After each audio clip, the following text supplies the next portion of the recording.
इस वीडियो में हम बात करने वाले हैं जो हमारी अर्थिंग और न्यूट्रल होती है, इन दोनों के बीच में कितने वोल्ट होते हैं। ये सवाल आपसे इंटरव्यू में भी पूछा जाता है और साथ के साथ आपको प्रैक्टिकल लाइफ में भी इस चीज़ का ज़रूर पता होना चाहिए कि न्यूट्रल और अर्थिंग के बीच में आखिर कितने वोल्ट होते हैं। वैसे आपसे अगर इंटरव्यू में कहीं पे पूछा जाता है कि अर्थिंग और न्यूट्रल के बीच में कितने वोल्ट होते हैं, तो वहाँ पे आप 0 से लेके 5 वोल्ट तक बता देते हैं, यानी 5 वोल्ट से नीचे होने चाहिए या फिर 2 से 3 वोल्ट होने चाहिए। ये अलग-अलग इंसान के हिसाब से अलग-अलग जवाब आप देते हैं। वैसे इस जवाब में कोई गलत बात भी नहीं है। अगर आप ये जवाब देते हैं तो हो सकता है आपको इंटरव्यू में पास कर दिया जाए, लेकिन प्रैक्टिकल लाइफ़ की बात की जाए, अर्थिंग और न्यूट्रल के बीच में वोल्टेज कितने होते हैं, ये हमें एक अलग ढंग से पता होना चाहिए कि यहाँ पे कितने वोल्ट होते हैं। तो देखिए, जो हमारी अर्थिंग होती है वो 2 तरह से या 2 तरीके से हम करते हैं और इन दोनों के ऊपर ही निर्भर करता है कि जो हमारी अर्थिंग और न्यूट्रल है, इन दोनों के बीच में कितने वोल्ट होंगे। तो अर्थिंग हम मुख्य रूप से 2 कारणों से करते हैं। सबसे पहले जो हमारी एक सिस्टम अर्थिंग है, वो दूसरा होती है हमारी सेफ्टी अर्थिंग। अब सिस्टम अर्थिंग होती है वो हम जनरेटर के अंदर या फिर ट्रांसफार्मर के अंदर करते हैं। जैसे आप यहाँ पे देख पा रहे हैं, ये ट्रांसफार्मर है और इस ट्रांसफार्मर का जो न्यूट्रल होता है उसको हम अर्थिंग के साथ कनेक्ट करते हैं, जिसको आम भाषा में ग्राउंडिंग भी बोल देते हैं। वैसे ये दोनों एक ही चीज़ होती हैं, अर्थिंग और ग्राउंडिंग दोनों एक चीज़ होती हैं। इनको सिर्फ पहचानने के लिए हम अलग-अलग नाम देते हैं कि ग्राउंडिंग क्या होती है और अर्थिंग क्या होती है। तो जैसा ये इसका जो न्यूट्रल है ट्रांसफार्मर का या फिर डीजी का, इसको हम अर्थिंग से कनेक्ट करते हैं। एक ये हमारी सिस्टम अर्थिंग होती है जिसको हम ग्राउंडिंग बोलते हैं। दूसरी, जैसे आप यहाँ पे देख सकते हैं, यहाँ पे मोटर की जो अर्थिंग है वो की गई है। ये हमारी होती है सेफ्टी अर्थिंग। मान लीजिए इस मोटर में करंट आ गया है और कोई भी ऑपरेटर या फिर कोई भी इंसान जो इसको ऑपरेट कर रहा है, वो अगर इसके संपर्क में आता है तो उसको करंट का झटका लग सकता है। उससे बचने के लिए हम इस सेफ्टी अर्थिंग का यूज जो है वो करते हैं। अब पहले जानते हैं जो हमारी सिस्टम अर्थिंग होती है वो क्या होती है और ये क्यों हम करते हैं। तो जैसा कि हमने बताया था, जो ये एक ट्रांसफार्मर है, इसका जो न्यूट्रल है वो हम ग्राउंड से कनेक्ट करते हैं। तो जैसे आपको ट्रांसफार्मर यहाँ से बाहर से दिखाई दे रहा है और ये जो हमारा ट्रांसफार्मर है वो कुछ अंदर से, इसके कनेक्शन कुछ इस तरीके से होते हैं। ये हमारी प्राइमरी वाइंडिंग है और ये हमारी जो है वो सेकेंडरी वाइंडिंग है। प्राइमरी वाइंडिंग में हमारे 3 पॉइंट होते हैं, आर, वाई और बी। जबकि जो सेकेंडरी वाइंडिंग होती है, यहाँ पे हमारे आर, वाई और बी के साथ चौथा पॉइंट होता है न्यूट्रल, जिसको हम जो हमारे सिंगल फेस के इक्विपमेंट होते हैं यानी उपकरण होते हैं, उनको चलाने के लिए यूज़ करते हैं। अब इस न्यूट्रल को भी हम अर्थिंग के साथ कनेक्ट करते हैं। ऐसा क्यों होता है? तो देखिए, जो हमारे ये तीनों फेस होते हैं, इन तीनों फेस में बराबर लोड डिस्ट्रीब्यूट नहीं हो पाता है और लोड अगर बराबर डिस्ट्रीब्यूट हो भी जाए तो एक टाइम पे इन तीनों के ऊपर बराबर यानी इक्वल मात्रा में जो लोड है वो चल नहीं पाता है। तो एक टाइम पे इसके ऊपर जैसे 2 किलोवाट है तो इसके ऊपर 5 किलोवाट का लोड चल रहा है, तो इसके ऊपर जैसे 10 किलोवाट का लोड चल रहा है। तो ऐसे जो हमारा लोड होता है वो अनबैलेंस होता है। तो इस अनबैलेंस लोड के कारण हमें जो हमारा ये न्यूट्रल है, इसके अंदर भी फेस देखने को मिल जाता है।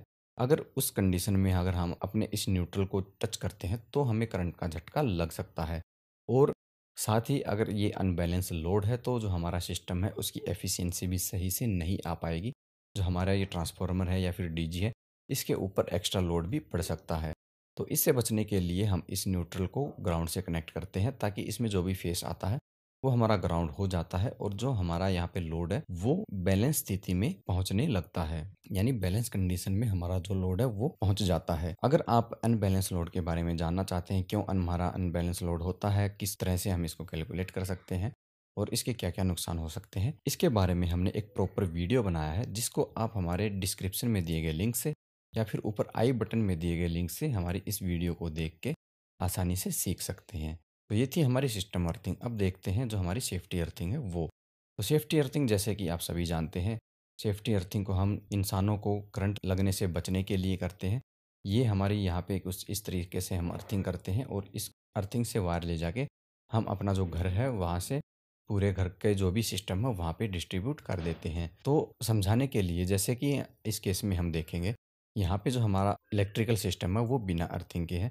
ये हमारा एक इलेक्ट्रिकल इक्विपमेंट है, यहाँ पे हमने फेस और न्यूट्रल दिया है। यहाँ पे जो हमारा ट्रांसफार्मर पे जो न्यूट्रल है वो ग्राउंड से कनेक्ट है, लेकिन यहाँ पे जो हमारा इक्विपमेंट है वो ग्राउंड से कनेक्ट नहीं है। मान लीजिए अगर किसी भी कंडीशन में इस हमारे इलेक्ट्रिकल इक्विपमेंट में करंट आ जाता है और उस टाइम पे कोई भी इंसान इसको टच करता है, तो करंट सीधा इसको टच करने वाले इंसान के अंदर से होता हुआ सीधा हमारे ग्राउंड में जाएगा और जो हमारा सर्किट है वो कंप्लीट होगा। इस केस में जो हमारा ये इंसान है, इसको ज़ोरदार झटका लगेगा, ये घायल हो सकता है, इसकी बॉडी जल सकती है, यहाँ तक कि जो ये इंसान है, इसकी मौत भी हो सकती है अगर हमारी यहाँ पे अर्थिंग अवेलेबल नहीं है।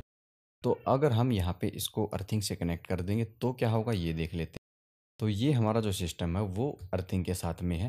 आप यहाँ देख पा रहे हैं, यहाँ ट्रांसफार्मर का न्यूट्रल है, उसको ग्राउंड किया गया है। साथ ही यहाँ पे जो हमारा ये इलेक्ट्रिकल इक्विपमेंट है, इसको भी हमने अर्थिंग से कनेक्ट किया है।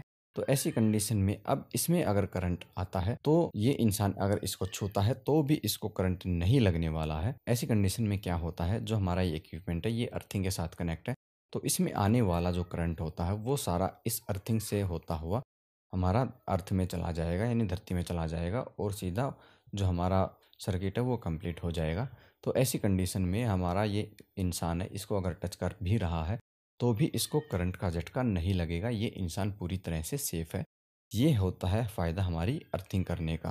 तो इन दोनों में न्यूट्रल और अर्थ के बीच में वोल्टेज कितना होना चाहिए, ये देखने से पहले हम अर्थिंग पिट के बारे में जान लेते हैं। तो जैसे हमने बताया था, हमारी दो तरह की अर्थिंग होती है।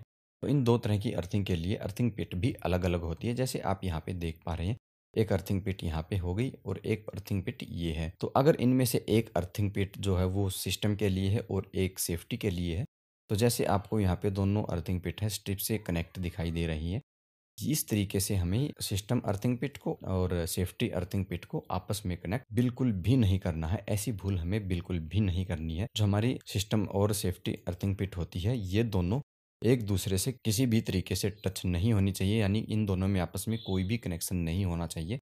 ये हमारी दोनों अलग अलग सेपरेट होनी चाहिए। और इसके अलावा इन दोनों में जो डिफरेंस होता है, यानी जो दूरी होती है, वो भी एक निश्चित दूरी होनी चाहिए। ये दूरी भी हमें मिनिमम मेंटेन करके चलनी पड़ती है। जैसे हमें यहाँ पे 10 से 12 फीट की मिनिमम दूरी दोनों अर्थिंग पिट के बीच में लेके चलनी पड़ती है।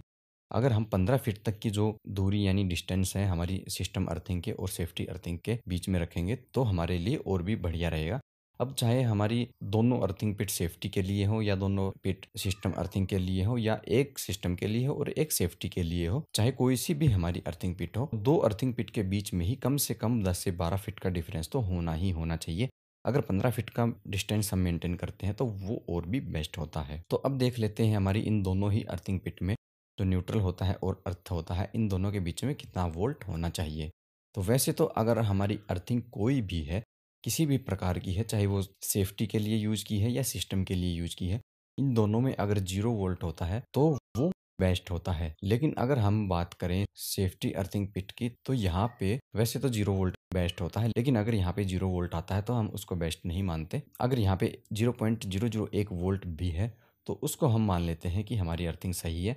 अगर यहाँ पे 0 वोल्ट आ रहे हैं तो हम ये मान के चलते हैं जो हमारी यहाँ पे अर्थिंग की गई है वो सही नहीं है, यानी अर्थिंग पिट से हमारी अर्थिंग का कोई भी कनेक्शन नहीं है। तो इसीलिए यहाँ पे हम कुछ ना कुछ वोल्टेज ज़रूर लेके चलते हैं। वैसे सेफ्टी अर्थिंग की बात की जाए तो यहाँ पे 0.001 से 5 वोल्ट तक होने चाहिए, यानी 5 वोल्ट से नीचे अगर हमारे अर्थिंग और न्यूट्रल के बीच में आ रहे हैं तो वो बेस्ट होता है। और बात करें हम सिस्टम अर्थिंग की, तो यहाँ पे 0 वोल्ट ही होने चाहिए, क्योंकि यहाँ पे जो हमारा न्यूट्रल है और अर्थिंग वायर है ये दोनों आपस में कनेक्ट होते हैं। तो इसके कारण यहाँ पे इन दोनों के बीच में कोई भी पोटेंशियल डिफरेंस नहीं होना चाहिए। तो इसकी वजह से यहाँ पे 0 वोल्ट हैं तो ही बेस्ट रहता है। अगर यहाँ पे यानी सिस्टम अर्थिंग में आपको अर्थ और न्यूट्रल के बीच में वोल्टेज देखने को मिल रहे हैं तो आपको समझ जाना चाहिए जो आपकी ग्राउंडिंग है वो प्रॉपर नहीं है, इसमें कोई ना कोई दिक्कत है, या हो सकता है न्यूट्रल और यहाँ पे ग्राउंडिंग के साथ जो इनका आपस में कनेक्शन है वो टूट चुका हो। अब आगे बढ़ने से पहले दोस्तों, अगर आप डीजल जनरेटर के बारे में सीखना चाहते हैं, डाटा सेंटर बीएमएस के बारे में सीखना चाहते हैं, हाउस वायरिंग के बारे में सीखना चाहते हैं, इलेक्ट्रिशियन और एमएसटी के वर्क के बारे में सीखना चाहते हैं, एसी रिपेयरिंग के बारे में सीखना चाहते हैं, या फिर इलेक्ट्रिकल ऑपरेशन और मेंटेनेंस के बारे में सीखना चाहते हैं, तो हमने यहाँ पे आप सभी के लिए कुछ ई बुक्स बनाई हैं। इन ई बुक्स को पढ़ के आप इन सभी सिस्टम के बारे में सीख सकते हैं कि यहाँ पे कौन कौन से सिस्टम होते हैं, वो किस तरीके से काम करता है, इनमें कौन कौन से फॉल्ट आते हैं, कैसे रेक्टिफाई किया जाता है।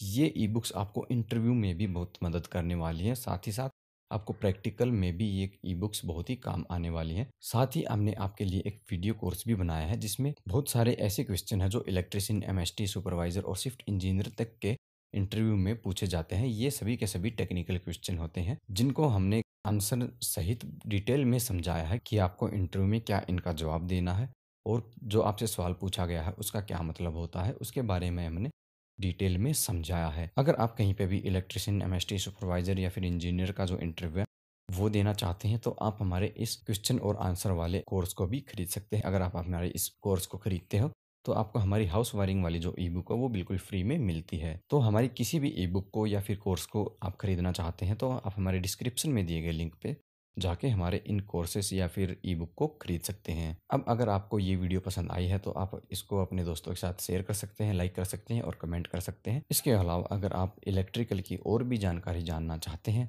तो इसके लिए आप हमारी लेफ़्ट वाली और राइट वाली दोनों वीडियो देख सकते हैं।